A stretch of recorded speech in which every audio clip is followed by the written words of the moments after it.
Hello प्यारे बच्चों। आज मैं सीबीएसई बोर्ड का पैटर्न और उसके राइटर के नेम में लेके आई हूँ। चैप्टर नेम और राइटर नेम वो आसानी से आप कैसे याद कर सकते हैं, चलिए इस पे हम बात करते हैं। जो आपका 7 नंबर का अब आता है, सबसे पहले अपठित गद्यांश आता है और 7 ही नंबर का आपका अपठित काव्यांश आता होता है। तो इस पे आपने ध्यान देना है।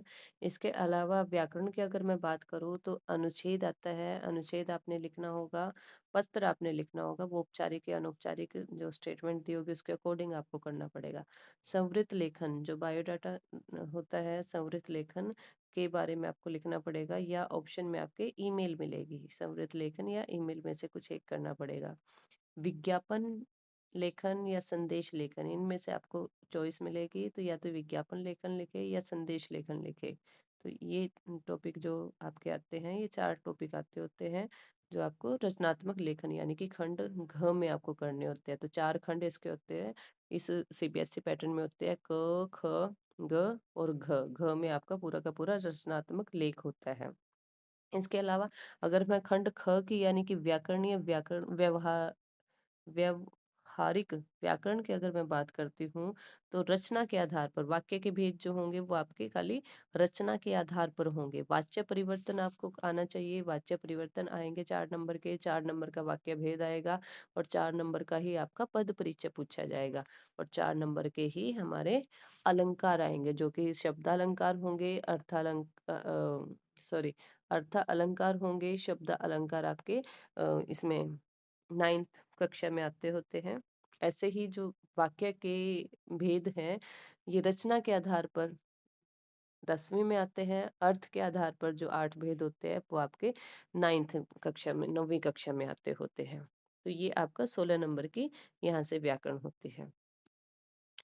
ये सीबीएसई का पैटर्न है। कुछ ये जो बुक है, बुक के प्रश्न उत्तर आते हैं, क्षितिज और जो कृतिका है उसके प्रश्न उत्तर आते हैं। तो 3 ही पुस्तकें होती हैं, क्षितिज, कृतिका और व्याकरण। इसमें से आपको अटेम्प्ट करना पड़ेगा। चलिए इसके साथ साथ मैं आज लेखकों के नाम भी याद करवा देती हूँ। पहला आपका चैप्टर है नेताजी का चश्मा। नेताजी का चश्मा, चश्मा लगते ही स्वयं का जो है वो आंखों का प्रकाश बढ़ गया, स्वयं प्रकाश, स्वयं ही प्रकाश बढ़ गया। तो नेताजी का चश्मा। बाल गोविंद भगत, बाल जो है बच्चे जो है वो वृक्षों पर ही चढ़े रहते हैं। तो राम वृक्ष बेनीपुरी बाल गोविंद भगत का। लखनवी अंदाज, अंदाज जो है वो बड़ा ही लखनवी सा है, बड़ा ही शाही है।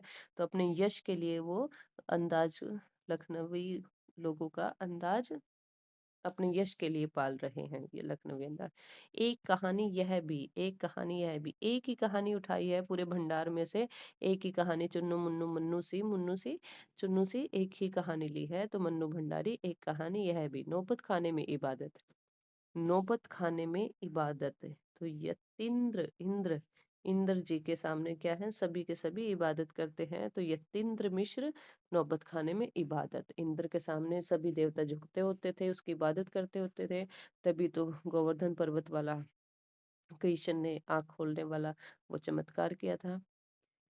नेक्स्ट है संस्कृति, और संस्कृति जो है, हमारी संस्कृति बड़ी ही आनंद देने वाली है। विश्वास कीजिए हमारी संस्कृति बहुत ही सुंदर और अच्छी है। तो संस्कृति आनंद भदंत आनंद कौशल यायन। नेक्स्ट आपका आता है पद। पद किसने लिखे हैं? सूरदास जी ने लिखे हैं। तुलसीदास जी ने लिखे हैं आपके राम लक्ष्मण परशुराम संवाद जी। नेक्स्ट है आत्मकथ्य। आत्मकथ्य, आत्मकथ्य कहानी। जब कथा हम सुनते हैं, कोई भी कथा हम सुनते हैं, तो वहाँ क्या मिलता है? प्रसाद मिलता है। कथा के बाद रात को मान लो जागरण है, जगराता है, तो उसके बाद प्रसाद मिलता होता है। तो आत्मकथ्य जयशंकर प्रसाद, तो जयकारे वहां लगते हैं, तो जयशंकर प्रसाद आत्मकथ्य कथा में। उत्साह, उत्साह दिख रहा है, अट नहीं रही है, समा नहीं रही है। क्या समा नहीं रही है? क्योंकि सीन जो है, दृश्य जो है वो बड़ा ही निराला है, और निराला है इसलिए वो समा नहीं रही है। सूर्य की कांत, सूर्य की कांति की जो चमक है वो अट नहीं रही है, इसलिए उनका जो उत्साह है बच्चों का, यह वही बड़ा निराला सा है। ठीक है। सूर्य की जो चमक है, कांति है, सूर्यकांत, सूर्य की जो कांति है वो अट नहीं रही, अर्थात समा नहीं रही है, और ये उत्साह जो है वो बड़ा ही निराला है। मुझे उम्मीद है कि आपको ये याद हो गए होंगे, बड़े आसान लग रहे होंगे। आप यकीन मानिए 2 से 3 बार जैसे आप इस वीडियो को देखेंगे, आपको सभी के सभी राइटर लाइफ टाइम के लिए आपको याद हो जाएँगे, आप कभी भी नहीं भूलेंगे, आप यकीन करके देखिए। नेक्स्ट है दंतुरित मुस्कान, मुस्कान फसल, देखो फसल आया है नागार्जुन, और नाग कहाँ मिलते हैं? फसल में मिलते होते हैं। नाग कहाँ मिलते हैं? फसलों में अक्सर देखने को मिल जाते हैं। जिसने खेती की होगी या कभी खेत में गया होगा, उसके सामने उसको 1 या 2 बार नाग के दर्शन ज़रूर हुए होंगे। तो फसल, नागार्जुन, और ये जो बच्चा था वो उसकी बड़ी ही दंतुरित सी मुस्कान थी। नेक्स्ट है संगतकार, संगतकार मंगलेश डबराल, डबराल जी। संगतकार मंगलेश डबराल जी, आपको खुद याद करना पड़ेगा, इसकी मेरे पास कोई ट्रिक नहीं है। नेक्स्ट आपका है माता का अंचल, माता का अंचल, वो शिव पूजन, वो शिव के जो सांप को देखकर वो अपने माता के अंचल में जाके छिप गया था। शिव का जो सांप नाग निकला आया था, तो उसको माता के अंचल में जाके वो बच्चे छिप गए थे। साना साना हाथ जोड़ी, वो जो सिक्किम की यात्रा पे गए थे तो वहाँ पहाड़ी एरिया भी था, तो कंकर भी थे, छोटे और बड़े हर तरह के कंकर थे वहाँ पे, तो वो ही दृश्य, जो पहाड़ी का जो दृश्य था वो ही बड़ा मधुर था, तो साना साना हाथ जोड़ी मधुर दृश्य को देखने गए, वहाँ कंकर भी थे, तो मधु मधुर मधु कांकरिया। मैं क्यों लिखता हूँ, मैं क्यों लिखता हूँ, कोई आगे बोलता है कि मैं क्यों लिखता हूँ, तो ठीक है भाई, मैं क्यों लिखता हूँ। तो ये आपका सीबीएसई का पूरा पेपर पैटर्न भी मैंने बता दिया, और लेखकों के और पाठों के नाम भी मैंने याद करवा दिए।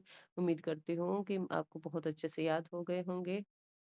तो इस वीडियो को जैसे ही आप 2 से 3 बार देखेंगे, मेरी गारंटी है कि आपको सभी लेखक और उनके चैप्टरों के साथ उनके नाम याद हो चुके होंगे। तो विश्वास करके देखिए। मेरे चैनल को सब्सक्राइब कीजिए, लाइक कीजिए और कमेंट कीजिए आपको और किस टॉपिक पर वीडियो चाहिए। Thank you and have a nice day.